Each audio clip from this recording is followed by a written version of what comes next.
Guys, what's up sa lahat guys? Dito na naman tayo dito sa taas sa trabaho natin. Sinilip ko na naman dito kung anong sitwasyon dito sa taas sa trabaho natin. Ayan po yung crane. Ayan, crane.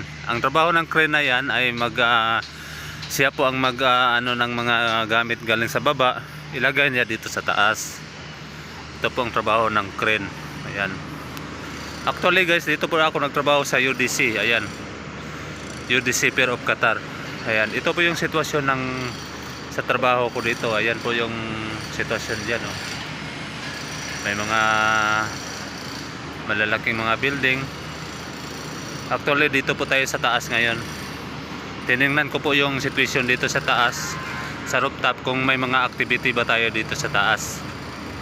Kung tinitingnan ko din kung may mga unsafe condition, kasi ang trabaho natin ay priority ng safety officer yung mga unsafe condition like opening or scaffolding, no edge protection. So dapat i-secure yun nimo sa ang yung mga worker. Ayan. Ayan po yung view sa trabaho natin. Ang laki-laki po yung project na to guys. So laki-laki po yan. Ayan yung building na Moon Building, nandyan malapit lang din. Ayan, ito po yung ano, okay naman as usual. Okay naman yung dito sa ano ko, sa building ko na kung saan dito ako nagtrabaho. Okay naman, wala namang activity dito sa taas, pero may na-observe ako dito na may opening. Ayan, oh.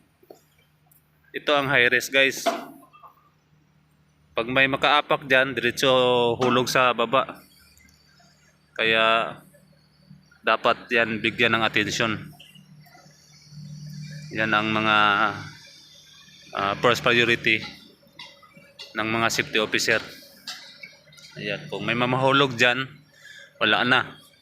Ang iblim ay safety officer. Kung ano, bakit hindi niya ni-report or inano dyan. Kaya ito po yung pasilip natin guys. Ayan, oh. At saka dito banda, ang daming tubig. Ayan, oh. Iwan ko kung testing ba to or ano yan. Parang testing ata. Waterproof ata. Tinesting yung tubig kung mag-ano ba. Ayan guys, ito po yung view. Ayan, daming building. Ayan, oh. Ayan guys. Sa mga viewers ko dyan, huwag nyo naman akong kalimutan, Windrich Narvaez. Sa followers ko din sa ano,